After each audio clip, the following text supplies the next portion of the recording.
दोस्तों इस बार का क्लासिक फिजिक मिस्टर ओलंपिया भी बहुत अलग गया। आमतौर पे हर साल हमें बहुत क्लियर होता है कि सीबम ही जीतेंगे, सब लोग प्रेडिक्ट भी इसी तरीके से करते हैं और कुछ नया भी नहीं निकला। एक्चुअली में रिजल्ट भी इसी तरफ पे आया कि सीबम ने अपना 5वां टाइटल जीत लिया और आखिरकार सारे फैंस खुश हो गए। लेकिन इस बार क्लासिक फिजिक में कुछ चीज़ें बदली। लोगों ने एक्चुअली में चाहा कि सीबम के ओपोनेंट रेमोन डिनो इस बार काफ़ी ऊपर आ जाएं। जब ऐसा हुआ तो काफ़ी सारे लोग सीबम के इवन फैंस रेमोन डिनो को प्रेज करने लग गए और ये समझने लग गए कि ये है बहुत तगड़े एक कॉम्पिटिटर, एक चैलेंजर क्रिस बमस्टेड के लिए। अभी तक ये होता था कि सीबम अपनी रेस में अकेले ही दौड़ा करते थे। फिल हीथ ने पूछा था कि तुम इस साल क्या सिर्फ एक और टाइटल ग्रैब करने आए हो या फिर अपनी डोमिनेंट साबित करने आए हो? तो उन्होंने कहा कि मैं हमेशा फर्स्ट प्लेस के लिए लड़ता हूँ और ये सारे सेकंड प्लेस के लिए। लेकिन चीज़ें कब बदलनी शुरू हुई, जब क्लासिक की प्री जजिंग चल रही थी और रेमोन डिनो फिर आके खड़े हो गए सीबम के साथ फाइनल कंपैरिजन में। कुछ इसमें नया नहीं है, पिछले साल भी खड़े हुए थे, लेकिन इस साल के रेमोन बहुत अलग थे पिछले साल से, और इस साल के सीबम भी कहीं ना कहीं अलग थे।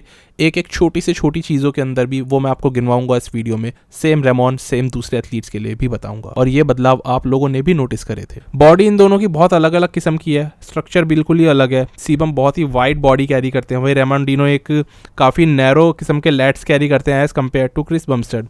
लेकिन इस बार काफ़ी फ्रेम उनका फिल्ड था और बहुत ही कंप्लीट फ्रेम था। लेकिन इससे पहले हम लोग बात करें अगर पोज बाय पोज, तो बहुत ईजी है इन दोनों बॉडी बिल्डर्स में से एक को पिक करना, क्योंकि 4 ही पोजेज होते हैं मेनली जो कंसिडर किए जाते हैं क्लासिक फिजिक के अंदर। Front double bicep, side chest, back double bicep और एब्डोमिनल्स एंड थाई। अब अगर फ्रंट डबल बाइसेप जैसे पोज पे हम लोग बढ़ते हैं आगे, यहाँ पर बहुत ही अच्छे दिखाई दिया हमें रेमोन डिनो, और काफ़ी फुल काफ़ी कंप्लीट बाइसेप्स के साथ में हमें इस साल ये दिखाई दिए। वहीं सीबम की अगर बात करता हूँ तो पिछले साल इनके बाइसेप में एक टीयर आ गया था इनके लेफ्ट वाले में, लेकिन इस बार वो काफ़ी ठीक दिखाई दिया और बिल्कुल सेपरेशन के साथ में। रेमोन की बैक काफ़ी अच्छे से इस बार वाइड दिख रही थी इस पोज के अंदर, लैट्स खुलते हुए। वहीं सीबम के लैट्स इस बार पहले से थोड़े से कम खुलते हुए हमें नजर आए, और इसीलिए लग रहा था कि अब रेमोन विड्थ के अंदर भी सीबम को कैच करते जा रहे हैं। इसका मतलब ये नहीं है कि कैच कर लिया, लेकिन कैच करते जा रहे हैं। अब पिछले साल का पोज देख लो इन दोनों का, सेम फ्रंट डबल बाइसेप का, कैसे दिखते थे दोनों, अब कैसे दिख रहे हैं। ओवरऑल इस पोज में एक जो फ्लो ज़्यादा अच्छा बन रहा है वो क्रिस बमस्टेड का ही हमेशा की तरह से बन रहा है। इवन तो फ्रंट डबल बाइसेप होते हुए भी ज़्यादा अच्छे बाइसेप्स रेमोन डिनो के हैं, बट सीबम ने भी अपने बाइसेप्स को ओवर द टाइम बहुत ज़्यादा इंप्रूव किया। तो इसीलिए ये फिजिक और वो फिजिक रेमोन की दोनों बिल्कुल ही अलग किस्म की फिजिक्स है, लेकिन दोनों अपनी जगह काफ़ी अच्छी हैं, लेकिन सीबम क्लियर कट विनर। वहीं अगर हम बात करते हैं साइड चेस्ट जैसे पोजेस की, तो साइड चेस्ट में रेमोन ने पिछले साल से काफ़ी इंप्रूवमेंट करा है अपनी बॉडी में, लेकिन सीबम की साइड चेस्ट अगेन हमेशा की तरह एक डोमिनेटिंग पोज की तरह ही निकल के आई। पैक्स में वो फाइबर्स और खतरनाक वाली फुलनेस। वहीं रेमोन के अंदर भी चेस्ट में काफ़ी अच्छी फुलनेस है, अब तो फाइबर्स भी पड़ रहे हैं, शोल्डर्स भी अच्छे हैं, बट उस लेवल का साइज़ नहीं है अपर बॉडी में जो सीबम पे है। लोअर बॉडी की बात करूँ तो IT बैंड जो सीबम के सेपरेशन दिखा रहे हैं, रेमोन में वो उतना ज़्यादा सेपरेशन और साइज़ है ही नहीं, तो नीचे से भी वो बहुत ईजिली हार रहे हैं। इसीलिए गेम अभी भी वन साइडेड ही चल रही है। वहीं अगर बैक डबल बाइसेप की बात करी जाए तो रेमोन डिनो की बैक भी बहुत इंप्रूव्ड है, और सीबम की बैक काफ़ी हद तक पिछले साल जैसी ही हमें दिखाई दी। रेमोन के वहीं ग्लूट्स काफ़ी ज़्यादा शार्प और थिक है एज कम्पेयर टू बमस्टेड। वहीं सीबम के पास बहुत अच्छे हैमस्ट्रिंग्स है और पीछे मास ज़्यादा है। इसके बाद एब्डोमिनल्स एंड थाई, वहाँ पे भी सीबम ने बहुत अच्छे से इस पोज को हिट किया और रेमोन ने भी बहुत अच्छे से इस पोज को हिट किया। रेमोन के एब्स क्लियरली दिखते हैं वैक्यूम करते हुए भी, वहीं सीबम के एब्स काफ़ी अंदर चले जाते हैं तो स्टमक बिल्कुल ही छोटा सा हो जाता है और लेग्स काफ़ी ज़्यादा ऐसे में डोमिनेट करते हैं। तो दोनों ही बॉडी बिल्डर्स के अंदर अगर हर एक पोज की मैं बात करूँ तो सीबम ने इन सारे ही पोजेस को जीता है। एक पोज इनमें ऐसा है बैक डबल बाइसेप का, जिसमें जजेस की प्रायोरिटी में भी रेमोन की तरफ गई हो। इवन तो उनके लैट्स उतने वाइड स्प्रेड नहीं करते, लेकिन उनके लैट्स के अंदर में थिकनेस और क्वालिटी ज़्यादा बेहतर है और उनके ग्लूट्स ज़्यादा बेहतर है एज़ कम्पेयर टू बमस्टेड।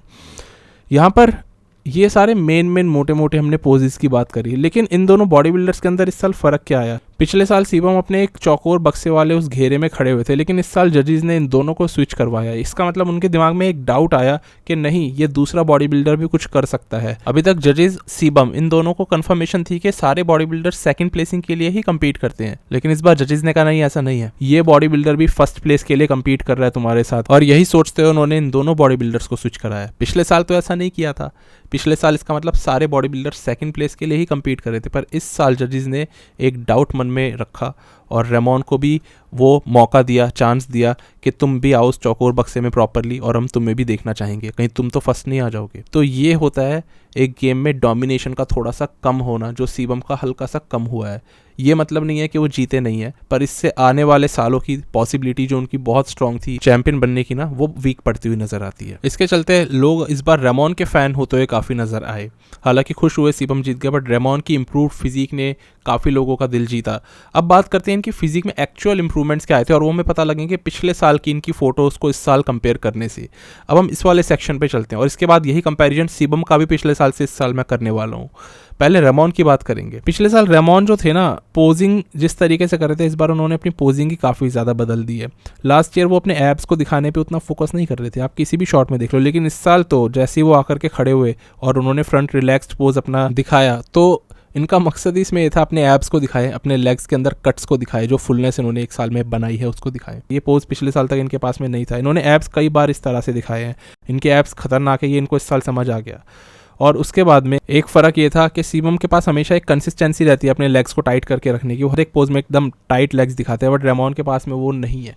तो वो कभी कभी ना अपनी कंसिस्टेंसी ब्रेक कर देते थे। पिछले साल तो बिल्कुल भी नहीं थी, पोजिंग उतनी अच्छे से नहीं करते थे, लेकिन इस साल इनके लेग्स पहले से थोड़े से टाइट कहीं कहीं पे दिखाई दिए और बीच बीच में, लेकिन फिर भी लेग्स के मसल को ढीला छोड़ दे रहे थे। एक चैंपियन में यही बात होती है, एक चैंपियन अपने मसल्स को हमेशा टाइट कस के खड़ा रहता है।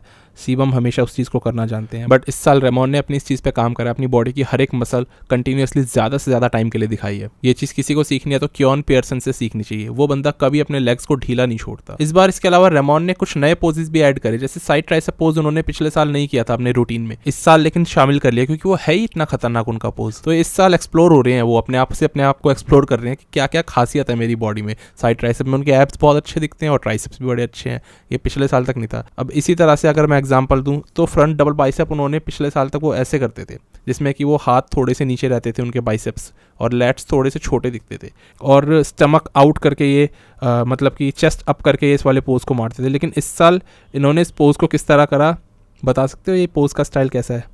ये स्टाइल है ब्रियॉन एंसले का। इन्होंने अपने लेग को एक को बाहर करा, जिस वजह से इनका लेग टाइट भी हुआ, सेपरेटेड हुआ और फुलनेस ज़्यादा उसमें दिखने लगी।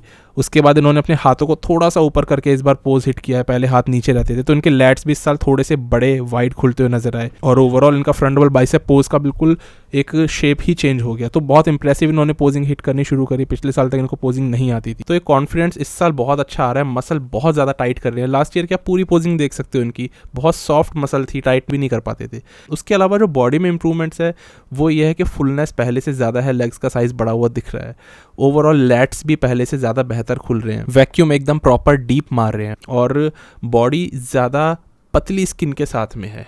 इसका मतलब में मैच्योरिटी हिट करी है रेमॉन ने। इस कारण से सबसे ज़्यादा इंप्रूव्ड क्लासिक फिजिक एथलीट पिछले साल से अभी तक रेमॉन डीनो है, पोजिंग से लेकर के बॉडी इंप्रूवमेंट तक। इस वजह से लोगों के अंदर रेस्पेक्ट बहुत ज़्यादा बढ़ती हुई नजर आई रेमॉन डीनो को लेकर के, एक वो उम्मीद बहुत ज़्यादा बढ़ती हुई नजर आई कि ये इंसान अगले साल कुछ बढ़िया कर सकता है। जब इतना क्लोज इस साल आ गया तो अब स्कोर कार्ड्स की माने तो स्कोर कार्ड्स तो बहुत ही सीधे हैं, ये लोग प्री जजिंग फाइनल्स के स्कोर्स ही नहीं देते, सीधा टोटल स्कोर्स बताते हैं, जिसके अंदर हमने देखा सीबम को 5 स्कोर्स मिले, रेमॉन को 10 स्कोर्स मिले। क्लियर है सीबम यहाँ पर विनर है हर एक जज की प्रायोरिटी पे। लेकिन अब हम लोग बात करते हैं दोस्तों कि क्रिस बमस्टेड की बॉडी में पिछले साल से अभी तक क्या चेंजेस आए हैं। इससे पहले दोस्तों मैं वीडियो को रोक करके एक प्रोडक्ट की बात आपसे पहले करना चाहता हूँ, फटाफट से 1 मिनट के बाद उसके बाद मिलते हैं। दोस्तों ये आता है बायोजाइम परफॉर्मेंस वे PR एडिशन, और इसके अंदर में स्पेशल चीज़ ये है कि इसमें प्रोटीन ज़्यादा मिलता है, 30 ग्राम प्रोटीन मिलता है। लेकिन हाँ मैं आपको ये बता दूँ स्कूप इसकी 45 ग्राम की है। तो बेसिकली कि कंसनट्रेट वे प्रोटीन है जिसमें कि थोड़े से कार्ब्स भी हैं, फैट्स भी मिलेंगे, एकदम आइसोलेट फॉर्म में ये नहीं है। इसके अलावा जो मेन चीज़ इन्होंने इसमें डाली हुई है वो है एस्ट्रागिन 50 mg। तो एस्ट्रागिन एक ऐसा कंपाउंड होता है जो आपकी बॉडी के गट को हील करता है और एंटी इन्फ्लामेटरी प्रॉपर्टीज कैरी करता है। इनफैक्ट एस्ट्रागिन नाइट्रिक ऑक्साइड की मात्रा को बढ़ाता है जिससे कि ब्लड फ्लो बढ़ जाता है। बाकी इसमें 3 ग्राम क्रिएटिन मोनोहाइड्रेट भी इन्होंने डाल दिया है। एक ये ओवरऑल कॉम्प्लेक्स प्रोटीन हो गया। इसके अंदर में कॉम्प्लेक्स होने की एक वजह और है क्योंकि इसमें वे प्रोटीन कंसंट्रेट भी है, वे आइसोलेट और वे पाउडर, तीनों तरीके की प्रोटीन इन्होंने डाल रखे हैं। तो ये हर किसी के लिए नहीं है, पर मेनली जो लोग गेनिंग करना चाहते हैं उनको ध्यान में रखते हुए ये प्रोडक्ट डिजाइन किया गया है। इसमें एक स्कूप में प्रोटीन भी बहुत अच्छा मिल रहा है, बाकी जो चीजें हैं वो आपके मसल्स को ज्यादा स्ट्रेंथ देगा, क्रिएटिन मोनोहाइड्रेट। तो overall muscle strengthening, muscle gaining के हिसाब से प्रोडक्ट ये पूरा डिजाइंड है। मैंने जब इसका फ्लेवर ट्राई किया तो मुझे बहुत अच्छा लगा। वैसे जितने भी इनके प्रोटीन है ना सबका फ्लेवर बहुत बहुत सही लगता है मुझे, तो आप इसको ट्राई कर सकते हो। प्राइस इसका आपको सामने दिख रहा होगा, मेरा डिस्काउंट कूपन अप्लाई करोगे तो आपको मैक्सिमम पॉसिबल डिस्काउंट मिल जाएगा। नीचे आप चेक कर सकते हो प्रोडक्ट। अब आते दोस्तों वापस से लौट के अपनी वीडियो पे। अब देखो बमस्टड की बॉडी में इस साल कई चेंजेस आए, लेकिन उससे पहले मैं एक बात आपको क्लियर कर दूं, सीबम के जो लेग्स के अंदर एक इशू बताया जा रहा था सर्कल करके कि इनकी शेप खराब हो गई है, वो पिछले साल भी ऐसी शेप थी, शेप में कोई बदलाव नहीं आया, उनके लेग्स हर साल से ऐसी है। लेकिन इस साल हमने देखा कि बमस्टड के लेग्स पहले से ज़्यादा बड़े हो गए हैं साइज़ में। स्पेशली उनका जो राइट वाला लेग है उसके अंदर मैंने काफ़ी सारी फ़ोटोज़ को देखा है पिछले साल से कंपेयर करके।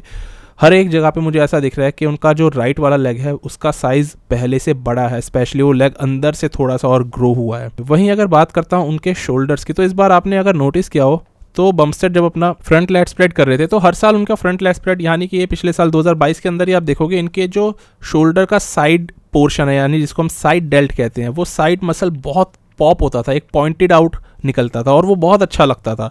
लेकिन इस साल वो शोल्डर इनका उतना ज़्यादा पॉइंट आउट नहीं कर रहा है, और ये चीज़ मैंने कंफर्म कर ली जब मैंने इनका साइड चेस्ट पोज देखा ना, तो बमस्टड के शोल्डर के अंदर वो फ़र्क क्लियरली दिखाई दे गया कि देखो शोल्डर और ट्रैप्स के अंदर जो सेपरेशन पिछली बार आ रहा था वो सेपरेशन इस साल नहीं है, शोल्डर उतना ज़्यादा हार्ड नहीं है और अलग से पॉप नहीं कर रहा। और ये इसी के चलते कि साइड शोल्डर का जो मसल है ना वो उतना ज़्यादा अब साइज़ में बड़ा नहीं रहा जैसे पिछले साल तक था। तो इतने छोटे बदलाव हैं कि बॉडी में आते ही आते हैं, हर साल आप बिल्कुल एक जैसे नहीं दिख सकते हो, कुछ ना कुछ आपका डाउन हो भी जाता है। सीबम का फ्रंट लैट स्प्रेड पोज ही इतना खतरनाक है कि सारी मसल्स इसमें बहुत मैक्सिमम पे थी और अब वो थोड़ी थोड़ी सी मसल्स कहीं ना कहीं छोटी बड़ी होती जा रही है, जो बॉडी के साथ हमेशा होता ही है। लेकिन स्टिल ये पोज इनका काफ़ी अच्छा है। हाँ, पिछले साल तक ये pose greatest pose, fantastic pose था, इस साल ये पोज काफ़ी अच्छा पोज है। तो इनकी चेस्ट भी मुझे कहीं ना कहीं ऐसा लग रहा है कि हल्की सी इस साल सॉफ्ट हुई है, वो फुलनेस जरा सी कम थी और थोड़ा से मसल कम क्रिस्पी लग रही थी। यहाँ फ़र्क पता कर पाओगे, ये बहुत ही माइन्यूट सा फ़र्क है जो उतना पता भी नहीं लगता, लेकिन छोटे छोटे से चेंजेस इस बार सीबम की अपर फिजिक में ऐसे लगे जिस वजह से वो फिजिक थोड़ी सी छोटी लग रही थी और लोअर फिजिक उनकी थोड़ी भारी लग रही थी। कुल मिला के मुझे सीबम का लास्ट ईयर का पैकेज ज़्यादा अच्छा लगा था इस साल के पैकेज से। लेकिन हाँ, इस चीज़ से डिनाई नहीं कर सकते कि वो अभी भी एक ग्रेट फिजिक कैरी कर रहे हैं, एक वन साइडेड फिजिक, और इसीलिए वो 5 बार मिस्टर ओलंपिया बने। तो ये मैं इतने माइनर से आपको डिफरेंस बता रहा हूँ ना कि इतनी तो बॉडी चेंज होती है, इतना तो सपोज होता है। हाँ, अब देखो आपको यहाँ पे बैक का मैं शॉट दिखाता हूँ, इसके अंदर में आप ग्लूट्स देखो इनके पिछले साल के और इस साल के, फ़र्क पता लग रहा है। बॉडी ज़्यादा ड्राई थी, इस साल बॉडी थोड़ा सा वाटर होल्ड करके बैठी है, और सीबम के साथ में हमें पता है ये प्रॉब्लम जेनेटिक है। इस साल मैंने बैक स्टेज भी एक वीडियो में उनका देखा था, ये अपने पैरों के साथ कुछ कर रहे थे, उनको रिलैक्स करने की कोशिश कर रहे थे, मे बी बॉडी ने लोअर एंड पे वाटर होल्ड करना शुरू कर दिया हो, बिकॉज इनके साथ ये दिक्कतें रहती है। लेकिन स्टिल सीबम के साथ मैंने बोला ही था दिक्कत तो उनको आनी ही है हर साल, ये मैंने प्रेडिक्शन में बोला था, लेकिन उन दिक्कतों के साथ में जीत के दिखाएंगे वो। तो हाँ, फ़र्क था, इस बार इनकी फिजिक उतनी क्रिस्प और ड्राई नहीं थी जितनी पिछले साल थी, इसलिए पिछले साल का पैकेज मेरे को इनका बेस्ट पैकेज लगा। इस साल हल्की सी वाटर की एक फिल्म आ रखी थी इनकी पूरी बॉडी पे, और बैक के अंदर भी अगर देखा जाए वो चीज़ दिखाई देगी, इवन ट्राइसेप्स में भी। तो यहाँ पर ना ओवरऑल जो एक इम्प्रूवमेंट की मैं उम्मीद कर रहा था वो कर रहा था इनकी बैक के अंदर थिकनेस थोड़ी सी और बढ़ेगी, वहाँ पर बिल्कुल ही ज़ीरो इम्प्रूवमेंट है। और यहाँ पर एक्चुअली में रेमोंडिनो की बैक काफ़ी थिक आ जाती है, तो वहाँ पर इम्प्रूवमेंट मसल वाइज इन्होंने कहीं पे नहीं करा। बाकी इसके अलावा बमस्टड की फिजिक ओवरऑल वहीं पर ही है जहाँ पर उनको होना चाहिए था, इसीलिए इस साल शो जीत गए। अब इसके बाद अगर हम बात करें ब्रियॉन एंसले की बात करनी पड़ेगी हमें। लास्ट ईयर तक ब्रियॉन जिस तरीके से हमें दिखते आए थे, 2023 में इस बार उनका लुक काफ़ी हार्ड हो गया, और ये आप क्लियरली देख पाओगे इनके साइड चेस्ट पोज में, इनकी बॉडी में एक फुलनेस हार्डनेस ज़्यादा आ गई है, जिसके लिए उन्होंने बोला ही था कि मैं पहले एक सॉफ्टर लुक लेकर आता था क्योंकि मेरे को मसल लूज करनी पड़ती थी वेइंग रेंज में आने के लिए। इस साल वेइंग रेंज ऊपर चले गई तो वो लुक हो गया हार्ड, और उसी के साथ साथ इस बार इन्होंने भी अपना फ्रंट डबल बाइसेप करने का तरीका चेंज कर लिया। पिछले साल ये अपना लेग काफ़ी ज़्यादा बाहर निकाल लिया करते थे, जिस वजह से इनका लेग थोड़ा छोटा दिखता था। इस साल इन्होंने फ्रंट डबल बाइसेप फ्रंट से ही खड़े होकर किया, एक टिल्टेड पोजीशन से नहीं, जिस वजह से इनके लेग में आपको साइज अब ज़्यादा दिखेगा आउटर स्वीप में। एक इल्यूजन का गेम होता है बॉडी बिल्डिंग, ये इल्यूजन है। तो ब्रियॉन एंसले की फिजिक इस साल हमें ज़्यादा टाइट हार्ड दिखाई दी। इनके बाकी सारे दूसरे शॉट्स की बैक शॉट हो गया वो मुझे काफ़ी हद तक सेम दिखाई दिया, लेकिन ओवरऑल ब्रियॉन ज़्यादा क्रिस्पी और ज़्यादा फुलर दिखाई दिया, और ये कहा जा रहा है इनका अभी तक का लाइफ का बेस्ट वर्जन 2023। तो ऐसा बिल्कुल माना भी जा सकता है क्योंकि ये इतने फुल हो गए, उस वजह से इतने हार्ड हो गए कि बिल्कुल लाइफ का एक बेस्ट वर्जन ये लेकर के आए थे, ऐसा मैं तो मान सकता हूँ इस वाले ओलंपिया के लिए। आपका क्या कहना है इस फिजिक के बारे में? इसके बाद अगर हम बात करें तो आ जाते हैं मेरे कल बियर अर्सकेलेंसन्स की। 2023 में बढ़ी हुई वेट रेंज का फायदा इनको भी मिला, और ये भी कह रहे थे कि 15 पाउंड्स भारी आए हैं। अब एग्जैक्टली ये नहीं पता कि ये कह रहे हैं कि पिछले साल के स्टेज वेट से 15 पाउंड्स भारी आए हैं या एक पर्टिकुलर टाइम मान लो ओलंपिया से 4 हफ्ते दूर ये 15 पाउंड ज़्यादा भारी थे, क्योंकि एकदम से इतना ज़्यादा वेट रेंज का जंप तो नहीं मिला है कि 15 पाउंड्स हैवियर, लेकिन ये हो सकता है कि अपनी कट ऑफ लिमिट के बहुत ही नीचे चल रहे हो पिछले साल और इस साल डिवीजन ग्रो हुई तो उन्होंने डायरेक्टली ही 15 पाउंड्स इंक्रीज़ कर लिया। लेकिन अगर एक्चुअली में 15 पाउंड्स बढ़ाया है तो वो डिफरेंस तो नज़र नहीं आ रहा। हल्की फुल्की बॉडी में फुलनेस बड़ी है, लेग्स के अंदर फुलनेस अच्छी दिखेगी, लेकिन 15 पाउंड्स इतना बड़ा एक नंबर हो जाता है ना कि वो बॉडी बिल्डर पे दिख जाएगा आपको, मेंस ओपन बॉडी बिल्डर पे इंक्रीज़ हुआ। और ओवरऑल बॉडी काफ़ी हद तक सेम दिख रही है। थोड़ा सा मुझे ये ज़रूर लगा कि इनका जो वेस्ट है ना हल्की सी ब्लॉकी साइड पे गई है, इतनी कम के पता भी नहीं लग रही, लेकिन आने वाले टाइम में 1 से 2 साल बाद आपको ये चीज़ नोटिस होनी शुरू हो जाएगी। अभी तो वही है बाल की खाल निकालना। और उसके अलावा लाइटिंग इस बार की काफ़ी अच्छी थी ओलंपिया की, आप देखोगे काफ़ी बढ़िया शाइन पड़ रही है, उस वजह से ना लग भी रही है बॉडी एकदम पॉप करती हुई, मसल्स फुल होती हुई। पिछले साल की लाइटिंग बेकार थी ओलंपिया 2022 की, इसके मुकाबले बेकार, इसीलिए इस बार ये भी अच्छे दिखाई दिए। और बैक से वही है, थोड़ा सा इनका बैक डबल बाइसेप पोज अच्छा है, लेकिन और अभी बहुत आगे जाना है अर्स्केलेंसिंस्की को। अपर फ्रेम इनका बिल्कुल ही एक एमेच्योर एथलीट जैसा अभी भी लगता है, वो इतने वाइड लैट्स नहीं है जो सीबम या रेमोन के पास है। आर्म्स तो बहुत स्मॉल है, अभी भी उस लेवल पे इंक्रीमेंट नहीं हुआ, वो फुलनेस नहीं आई जितना मैं इनसे एक्सपेक्ट कर रहा था। पर वो होता है ना, कहते हैं कि जजेस मेहरबान तो बंदा पहलवान, तो यहाँ पर अर्स्केलेंसिंस्की इस तरीके से 3rd प्लेसिंग लेकर के गए। अब ये वाली एक फिजिक देखो, ये एथलीट कितना ज़्यादा क्लासिक है और कितना ज़्यादा बड़ा है एज़ कम्पेयर टू अर्स। इसकी बॉडी ज़्यादा क्लासिक है, ज़्यादा अच्छा साइज़ है, कंडीशनिंग में भी कोई कमी लग नहीं रही होगी लेग्स देख करके, बट ये 15th प्लेस पे आया है। नाम वही लेस्लो के रैली। जजिंग क्लासिक फिजिक की मुझे तो नहीं समझ आती, क्योंकि हर साल ये इसी तरीके से करते हैं। आज तक इनका इतिहास उठा के देख लो, सिर्फ कंट्रोवर्सी मिलेगी। इतनी कंट्रोवर्सी कभी मेंस ओपन बॉडी, मतलब मैं सही बता रहा हूँ, डेरेक और हार्डी में नहीं है इतनी कंट्रोवर्सी जितनी क्लासिक फिजिक कंपेटिटर को प्लेस करने के ऊपर जजेस का ध्यान जाता ही नहीं है और इधर उधर प्लेस कर देते हैं। तो क्लासिक फिजिक की जजिंग कभी समझ नहीं आती। इससे पहले मैंने बहुत वीडियोस बनाई है 2021-22 में जाकर के, आपने वैसे देखी भी है। तो कई सारे कंपेटिटर क्लासिक को छोड़ करके ही इसलिए चले जाते हैं क्योंकि उनकी प्लेसिंग जहाँ पर वो एक्सपेक्ट करते हैं उसके कहीं आसपास तो छोड़ो, उससे 10 प्लेसिंग्स आगे भी हो जाती है। तो ये जजिंग ना एथलीट्स को कई बार समझ में आती और जो लोग नॉर्मली देखते हैं ओलंपिया व्यूअर्स हैं उनको भी समझ नहीं आती। खैर, इसके आगे हम बात करते हैं दोस्तों, हमने अभी अर्स की बात कर ली। उसके अलावा हमारे 5th प्लेसिंग कंपेटिटर टेरेंस रफिन इस साल हमें बहुत ही कंडीशनड और बहुत ही अच्छी शेप के साथ दिखाई दी है। इनकी लाइफ की शायद बेस्ट शेप भी हो सकती है इस ओलंपिया में, आज तक के ओलंपिया में जो भी इन्होंने दिखाई, क्योंकि ये एक्चुअली में कंडीशन थे, बहुत अच्छे वैक्यूम के साथ में फ्रंट डबल हिट कर रहे थे। लेग्स का सेपरेशन इनकी बता देता है कंडीशनिंग किस लेवल पे है, और इसी के चलते ये हर जगह से इस बार बहुत ही रिप्ड दिखाई दिए। फैबुलस, इस बार के टेरेंस बहुत अच्छे थे लेकिन फिर भी 5th प्लेसिंग पे चले गए। जजेस ने इस साल ब्रियन एंसले को इनसे ऊपर पसंद करा। मुझे लग रहा था टेरेंस अगर इस तरीके की शेप में आ जाए जैसे अभी आए तो ये ब्रियन एंसले को इजीली बीट कर देंगे। टेरेंस वैसे आज तक ब्रियन को हराते ही आए थे इस बॉडी पे ही, वो तो पिछली बार नहीं हरा पाए क्योंकि टेरेंस खुद ही ऑफ आ गए, पर इस बार ब्रियन से हार गए अपना बेस्ट लेवल लाने के बाद भी। ब्रियन भी अपनी तरफ से बेस्ट आए, तो ऐसे ही है, क्लासिक का तो कोई भी कहीं पे भी आ जाता है। प्लेसिंग्स जजेस के हाथ में देनी होती है। यहाँ पर आप प्लेसिंग अर्न नहीं करते हो। बॉडी बिल्डिंग एक ऐसा स्पोर्ट नहीं है यहाँ पर आप कुछ अर्न करते हो, यहाँ पर आपको वो चीज़ दी जाती है। दोनों में फ़र्क है। अगर ये गेम अर्न करने पे चलता ना तो अभी हार्डी शुपन नंबर 1 होते। अरे यार, मैं फिर से ज्ञान देने लग गया। खैर, हम लोग बात करते हैं अपने अगले कंपेटिटर माइकल डबुल की। यहाँ पर 6th प्लेस पर आए माइकल डबुल। इस बार बहुत ही श्रेडिड शार्प एज ऑलवेज दिखाई दिए, इस बार बहुत ही फुल दिखाई दिए और पोजिंग इन्होंने अच्छी करी। हमेशा की तरह कंडीशनिंग इन्होंने अपनी लूज नहीं होने दी, ग्लूट शार्प थे, बैक बहुत ही फुल थी, बैक डबल करते हुए फ्रंट से लेग्स का सेपरेशन मज़ा ही बांध देता है। तो इन्होंने तो अलग ही इस बार खेल खेला और इसी खेल के चलते ये आ गए काफ़ी ऊपर। इनकी प्लेसिंग इस साल लगी यहाँ पर 6th, तो इन्होंने वेस्ले को भी बीट कर दिया। अब वेस्ले की बात करूँ, वेस्ले इस बार लाइफ की अपनी बेस्ट फिजिक लेकर के आए। मैंने कहा था अगर जजेस ने इनको अच्छी प्लेसिंग पर नहीं रखा तो फिर पता नहीं, मेरे को तो नहीं समझ आएगा, और ऐसा ही हुआ। वेस्ले इतने अच्छे आने के बावजूद भी 7th प्लेसिंग पर आए। हालांकि इनसे ऊपर के कंपेटिटर्स बहुत अच्छे थे, ये मानना पड़ेगा सारे ही, लेकिन वेस्ले को देखते ही पहली निगाह में ऐसा लग रहा था यार ये होता है classic athlete, pure classic lines, legs के अंदर में वो फुलनेस और एकदम वाइड बैक। तो वो फ्रंट डबल के अंदर वी टेपर ही ऐसी आ रही थी कि खा रहे थे सबको ये, लेकिन स्टिल अपने कॉल आउट के अंदर ही कोने में ही खड़े हुए नजर आए। फ्रंट से तो फ्रंट डबल बाइसेप में इन जैसा कोई नहीं था। वेस्ले की चेस्ट में फुलनेस अनयूजुअल किस्म की दिखाई दी इस बार, ऐसी फुलनेस पहले कभी नहीं देखी। बैक में ये मात खाते हैं और ग्लूट्स के अंदर में सॉफ्ट आते हैं, यहाँ पर ये पीछे रह गए होंगे। नहीं तो अगर इसमें हार्ड और स्ट्रेडिड आते ना तो माइकल को खा जाते, क्योंकि माइकल के पास में उस लेवल का वी टेपर नहीं है जो वेस्ले लेकर के आ रहे हैं। प्योर क्लासिक फिजिक वेस्ले विजर्स पे है, तो यहाँ पर ये पीछे रह गए होंगे बैक और ग्लूट्स के अंदर में। अब हम लोग इस वीडियो को एंड करते हैं दोस्तों। बात यही थी, सीबम और रेमोन के बीच में सारी की सारी मेन जो गेम इस बार चली, जजेस ने इस बार इन दोनों को स्विच कराया। वहीं सीबम पिछले साल से इस बार थोड़ी सी वाटर की एक फिल्म होल्ड कर रहे थे अपनी बॉडी में। अगले साल इनको बिल्कुल शार्प आना ही होगा, क्योंकि रेमॉन तो इम्प्रूव करने वाले हैं ज़रूर से, और ऐसे में इनके काफ़ी पास पहुंच जाएंगे।